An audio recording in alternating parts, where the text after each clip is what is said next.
Hello everyone, so I'm Elise Fisher and this is my colleague Sarah Manthorpe, and we both work in the UK Paleo Centre here at BAS. Today we'll be talking about a project that we've been working on over the past couple of years, which is the creation of an environmental data portal in the British Overseas, for data from the British Overseas Territory of Tristan da Cunha. To start, I just want to introduce this territory, if you've not heard of it. So it's very remote. So the Tristan da Cunha archipelago is the world's most remote inhabited island. So it's in the southern Atlantic Ocean, and the distance between it and its nearest inhabited neighbour, where the nearest airstrip is St Helena, is the same distance as between Cambridge and Moscow. So the archipelago is volcanic, so it has an oceanic climate, so very wet, windy, and with little sunshine. Temperatures are rarely below 0 degrees. The archipelago consists of the main island of Tristan da Cunha at the top, which is the inhabited island. So there's around 230 inhabitants, and then 40 kilometres away there's Inaccessible Island and Nightingale Island. And then 350 kilometres to the south is Gough Island, where there's a South African meteorological station. So 80% of the revenue for Tristan da Cunha comes from their rock lobster fishery, or crawfish fishery, and this is Marine Stewardship Council certified. So, and 3 years ago it was designated a marine protection zone. So it's the largest no-take zone in the whole Atlantic and the fourth largest no-take zone in the world.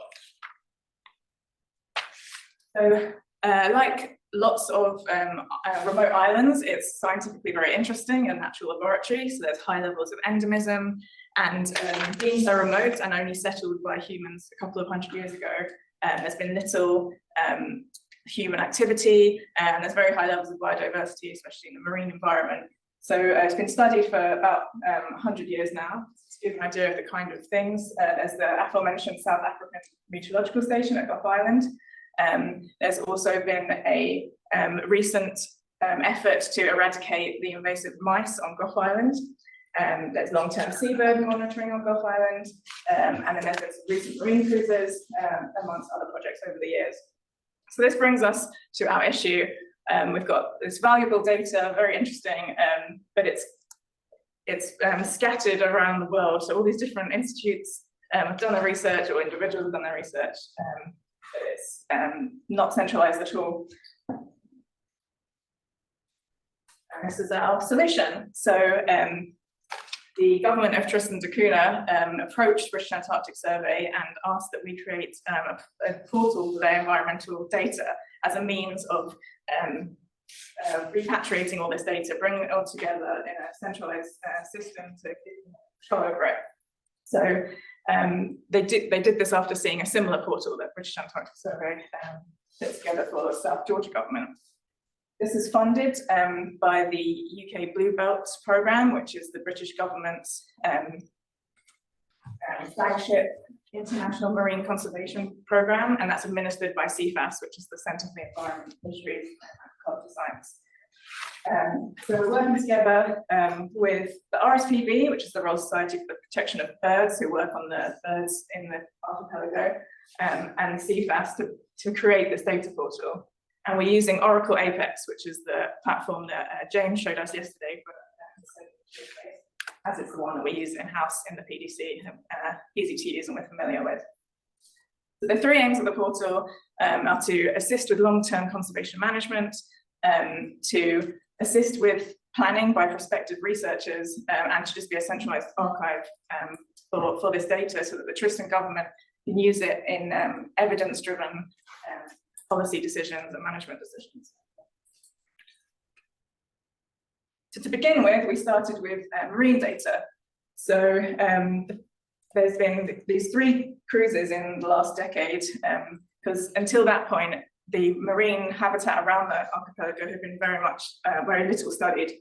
So there was first 2 cruises on the former BAS vessel, the RRS James Clark Ross, and then a more recent cruise on the National Oceanography Centre vessel, the RRS Discovery.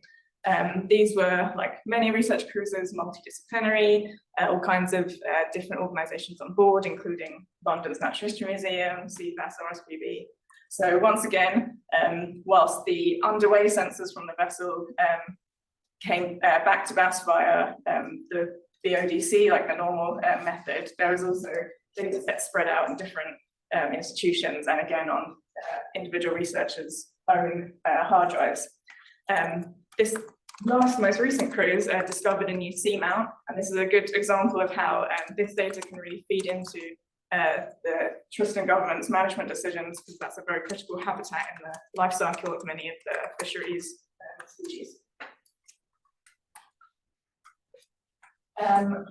We also worked on putting together a species list, so a comprehensive list of all the species found on Tristan da Cunha. So this was generated from a variety of sources, one of which was the marine data itself. So anytime a species was mentioned in, say, the trawl, next catch, or cetacean observers, that was pulled in straight away. And we also used other sources such as Sue Scott's 2017 report here, which lists a more broad range of taxa outside of marine. So that was a good start. It shows all the taxonomic classifications, but also the common names, including the Tristan common names, which can be different when known. And we also indicate whether the species are endemic or not to the island, what the conservation status is on the IUCN's database, and also, as anyone who's worked with species before, classifications can change with more research, so you need a kind of single point of truth for your most up-to-date information. So we use WORMS, the World Register of Marine Species, for that, and other institutions for the relevant taxa data. Bearing in mind the users of the species list, they might not be familiar with formal classification. So we wanted to group these organisms by more commonly understandable terms, so things like seaweed or sharks. So we also, working in consultation with our collaborators, came up with a list of those kinds of terms as well to search the list by.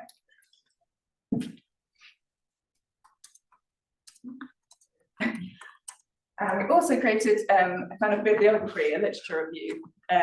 The idea being having all the current knowledge on the area in one place, so it can be easily found by anyone thinking of working in the area or conducting their own research. So we use these commonly used citation databases, Web of Science and Scopus. We search by geographical location as keywords, which proved quite interesting with the island of Inaccessible Island, as it's called in any remote island that someone had described as inaccessible. So we've got 984 publications in there at the moment, but this will be a live list, so every year any recent publications will be added. And we've also created a controlled vocabulary of keywords for each item. These are divided into geographical location, species if relevant, but also kind of science topic or area of interest, again with the idea that users interested in a particular area can search the literature database by themes such as invasive species, the marine protected area, pollution, things like that. So again, that list was decided on with our collaborators to make sure it was useful. And grey literature. So from the beginning, we also wanted to include grey literature in this bibliography. So that's documents that aren't within normal academic publishing, so things like reports, governmental papers, things like that. This proved quite challenging, so whilst we have had preliminary discussions with our collaborators, there's never been a standardized way of keeping these all together. So it looks like we might need a dedicated funded person to undertake this and go through all the servers and try and pull these out. But for now, we've got a link to the JNCC's page where you can find some relevant papers.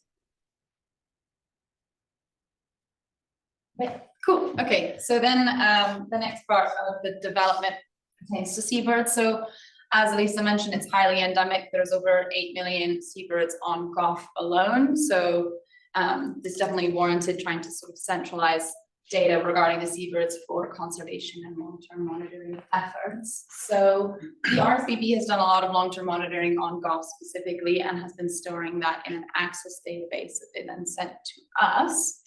And there we go.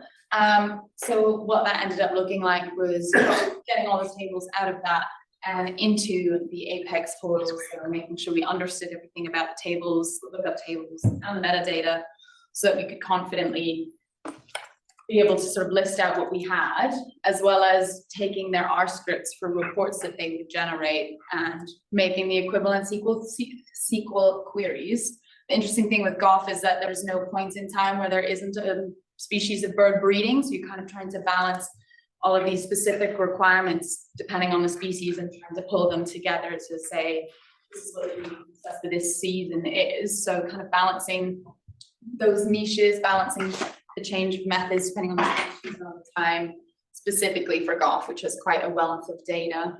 And then we also did some work on the other Tristan Islands, of which there's less seabird data specifically, but we've separated them because Gough is so much further away than the other islands latitudinally that the breeding cycle has shifted, even though the species are the same. So we've separated them out and tried to put in what we did have on the Tristan's birds. And this was a bit more thematic rather than species specific, because sometimes there are years where there hasn't been any field work done. So rather than going into the species that you find on Tristan Islands, we did work on just the breeding data or just the counts or just sort of the biometrics instead. And then once we finished that, we worked on their permitted projects. So since 2016, Tristan government officials made or had a clause basically in any permit project that the permit project holder was required to send an original and raw copy of the data at the completion of the project. So this basically meant we were trying to figure out who had a permitted project and when, and there was information on that, and trying to sort of collate all of that metadata into one place, and then try and summarize about what happened in all of these projects or what is going to happen or currently is happening, and then contact those people to remind them of their obligations and also sort of cross-check that we did summarize it accurately, because for some of the projects we had a lot less information than for others. So it's sort of piecing things that we could find online about the project to make the pages. But this in theory would be able to not only inform Tristan government officials about sort of what's been going on or who's currently got a project that's in place, but also people looking to do research on the island so that they don't plan something without the context of what would actually be helpful for the Tristan government, or what has already been done, so you don't make a project that collects data again, which can happen if you don't know what's been going on for the last 10, 15 years. So that all of those things have presented a few specific challenges. The first one really being the internet connection on Tristan Islands is limited, to say the least, and wanting to make the portal for the Tristan government, we want to make sure that we can get their feedback at every step of the way, and that can be challenging when they sometimes can't open the portal. So kind of navigating through that can be tricky. Searching for information that's held elsewhere is also quite difficult, because you don't know what you don't know. So trying to make sure you actually have everything and that you have everything up to date is difficult, and something that I think is just going to have to be an ongoing process. And then lastly, sort of getting data and getting grey literature on projects that have already completed. I think everyone in the room knows sometimes it's tricky to get data from researchers. So from contacting researchers that have had a project that's already finished can be difficult. But with that in mind, we've also sort of been looking ahead of like developing the portal further, whether that be updating things that annually change, like the Gough monitoring, or the literature that's sort of expanding continuously, developing the species list, we've been developing the whole plant section, and that's going to probably go into the next issue, and hoping that all of those things really provide a useful tool for both people on Tristan and people off Tristan to make better conservation decisions and allow them to kind of, evidence-based decision-making on what they would like to do. And that, just as a sort of final note, people have kind of mentioned things like Starlink, and that is something to maybe think about as a potential step change in the future of how we would communicate with people on Tristan, and maybe what their needs would be in the future would also potentially change. But yeah, so we were hoping to show it to you because it's a presentation of the portal. I think, should that work? How do I do this? Okay. This is working on your top, I don't know. Oh, there we go. Okay, and then I think, Might have to drag it to them. yeah. To see. Just log in. Some of the data sets will never be open to the public, so it's logging with different accounts, having different permissions, different data sets, or maybe just the metadata. So Sarah's just logging in. Tailor, great, okay. So this is a Tristan data portal. Yeah, Lisa mentioned there's different access constraints that are sort of decided by the Tristan government. But for today, yeah, we'll be able to show you the portal. So the first page just has some information and a map that you might have already seen. But yeah, just sort of some context in the first two tabs about, you know, the background to the portal, the needs, the EEZ, and then the next few tabs really go into sort of the topics we discussed. So the first one being the species list, which you can filter either on the taxonomy itself, or you can scroll the groupings that Elisa mentioned as well here, the IUCN Red List status, and their relevant pages, whether that be worms or bird life, and their IUCN page. So the literature page is kind of structured in a similar way with a facet search that's free text, but you can also filter by location. Got a bit of gray literature here. And what I really like about this is, yeah, if you click on the title, pull up the abstracts, you can get kind of a taster of if you actually want to go and get the paper with the UI that's linked. The permitted projects page is actually structured also in a similar way, where we've got sort of a metadata table of what permitted projects we know about, what year they're going on, and if they've finished or not, and who's the project holder. And if you actually click on the title, then you get sort of that thing I was mentioning, trying to write up. So the background, aims, and importantly, linking it to the literature page so that those two things are quite connected. So if they have published something, you can pull it up from here as well. So that was actually quite manual. I sort of had to use the literature review and filter it by all the project permit names, and then check to see the paper was relevant to the project and not something else, which sometimes that was the case. And we've got marine science cruises with a lot of metadata on various sites already available, but it should be, yeah. There's, yeah, pages that have already developed that have the data, the metadata, and often again, facet search is an option. Similarly with Gough as well, so we've got sort of the thematic things with the 2 Lambert species on Gough, they get their own page, things like ringing, the phenology, so the breeding cycle, but also pages specific to those birds.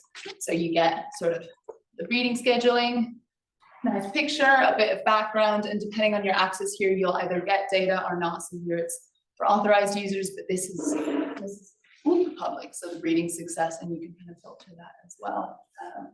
And Tristan is similarly built, but with just only the thematics. So since there wasn't ever enough on just one species, we would just put it all together. So the breeding data here is either by island, species, or year, and what we have is what we have. And if you're a Tristan government official, you can just download it from here, rather than having to contact someone. But yeah, that's what we've got so far. So we're happy to answer any questions. If there's time, I don't know. It's going live imminently, but not quite. Yes. It's not live yet. There's a little bit of time. Does anybody have a question? I have a very quick one. Is the data going to flow on to GBIF? Diversity Information Framework? I don't know. I think that's ongoing conversations about what access we will give. I mean, the Gough Island bird data, RSPB's data, so I think it would be up to them to push it onto GBIF if they wanted to. No, just a general question. Any others? Yeah, Masaki. This project at Tristan Island, your data and scientific publication has reported to the scientific research program of SCAR, such as anti-icon. You are connecting the network of anti. I'm not sure it actually feeds into SCAR or IODO. and technically this isn't, it's tricky, it's not in the polar region, but birds are often migrating between places, so I'm not sure, I don't know if you know that. Yes, I mean, Gough Island is kind of sub-Antarctic. Yeah, leans, But it's very much something that has been designed for British government, although we are gonna make as much of it public as possible. Yeah, we haven't tried to kind of join it into other things, it's more taking other initiatives and joining it into the portal. So for example, where we know that Tristan data are held and made available elsewhere, we will provide links to it, we won't actually bring it in ourselves. Okay, thank you very much.